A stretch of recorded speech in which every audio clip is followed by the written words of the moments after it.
وهدى ورحمة للمؤمنين. اعوذ باللہ من الشیطان الرجیم، بسم اللہ الرحمن الرحیم۔ آج پڑھیں گے آیت نمبر 54۔ وَمَكَرُوا وَمَكَرَ اللَّهُ وَاللَّهُ خَيْرُ الْمَاكِرِينَ، اور انہوں نے چال چلی اور اللہ نے تدبیر کی، اور اللہ سب سے بہترین ہے تدبیر کرنے والوں میں۔ کس نے چال چلی؟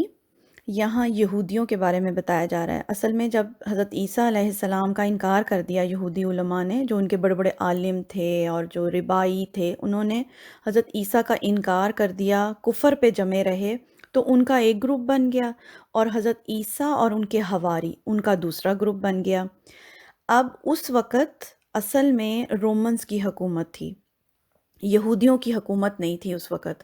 یہودی جو ہیں وہ رومنز کے انڈر تھے، اور جو بھی یہودی اپنی عدالتیں لگاتے ہوں گے یا جو فیصلے کرتے ہوں گے آپس میں، ان کے سب یہودی علماء مل کے وہ فیصلے ایگزیکیوٹ نہیں کر سکتے تھے۔ ان فیصلوں کو انہیں رومنز کے سامنے پیش کرنا ہوتا تھا اور پھر ان کی ایگزیکیوشن ہوتی تھی۔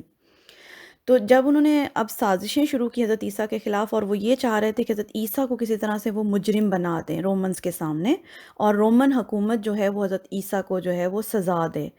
اور اصل میں اس وقت وہاں پر کیا ہوا، کیا وہ اصل میں سازش جو ہے نا، وہ کیا انہوں نے ان کا پلاٹنگ کی حضرت عیسیٰ کے خلاف،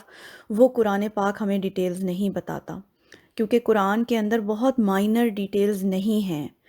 اور اللہ نے ان کو کیسے اوپر اٹھایا نبی صلی اللہ علیہ وآلہ وسلم نے بھی ہمیں نہیں ڈیٹیل سے بتایا، حدیث میں بھی ہمیں اس کی ڈیٹیلز نہیں ملتی۔ ایک بہت قدیم بائبل کے اندر تھوڑی سی وضاحت ملتی ہے، جو کہ ہمارے مفسرین کہتے ہیں کہ وہ قرآن سے بہت زیادہ ملتی جلتی ہے، اس لیے وہ مفسر وہ جو ہے بائبل کی وہ ڈیٹیلز لے لیتے ہیں، لیکن پھر بھی 100% ہمیں نہیں پتہ کہ وہ ٹرو ہے یا نہیں۔ تو جو بائبل بتاتی ہے وہ یہ ہے کہ ہوا یہ کہ ان کے جو حواری تھے، حضرت عیسیٰ علیہ السلام کے حواری تھے، ان میں سے ایک جو تھا وہ غدار تھا، ایک تھا ٹریٹر، اور اس نے کیا کیا غداری، اس نے یہ کیا کہ رومنز کے جو سپاہی تھے انہوں نے کہا کہ ہم اس رات کے ٹائم وہاں جائیں گے جہاں حضرت عیسیٰ علیہ السلام جو ہے اپنا بیان دے رہے ہوں گے یا خطاب کر رہے تھے، اپنے حواریوں کو تعلیم دے رہے تھے، تو میں وہاں سپاہیوں کو لے کے جاؤں گا، اور میں جا کے حضرت عیسیٰ کو بلاؤں گا، تو سپاہی سمجھ جائیں گے کہ یہ حضرت عیسیٰ ہیں تو ان کو گرفتار کر لیں گے، کیونکہ رومن سپاہیوں کو تو نہیں پتہ تھا حضرت عیسیٰ کون ہے۔ اس نے یہ اسکیم تھی ان لوگوں کی، اور اس میں بائبل میں لکھا ہوا ہے کہ کیا ہوا کہ جب وہ لے کر گیا ان کو سپاہیوں کو غدار، اس وقت اس جگہ کی، اس روم کی جہاں حضرت عیسیٰ علیہ السلام درس دے رہے تھے، وہاں کی چھت پھٹی اور 4 فرشتے اللہ تعالیٰ کے نیچے اترے، اور وہ حضرت عیسیٰ علیہ السلام کو لے کر اوپر آسمانوں پر چلے گئے، اور جو جتنے لوگ اس وقت کمرے میں موجود تھے ان کی نظروں سے یہ چیز اوجھل رہی، ان کو نہیں پتہ چلا ہے کہ کیا ہوا۔ اور وہ جو غدار تھا، وہ جب انٹر ہوا ہے اس جگہ پہ، اس غدار کی شکل اللہ تعالیٰ نے حضرت عیسیٰ جیسی کر دی، اور ہوا کیا کہ اس کو دیکھ کر جتنے باقی لوگ بیٹھے ہوئے تھے، انہوں نے، چونکہ اس کی مشابہت حضرت عیسیٰ سے ہو گئی اس غدار کی، تو انہوں نے ان کو بلایا حضرت عیسیٰ کو، اور چونکہ سپاہیوں نے اس کو گرفتار کرنا تھا جس کو بلایا جانا تھا،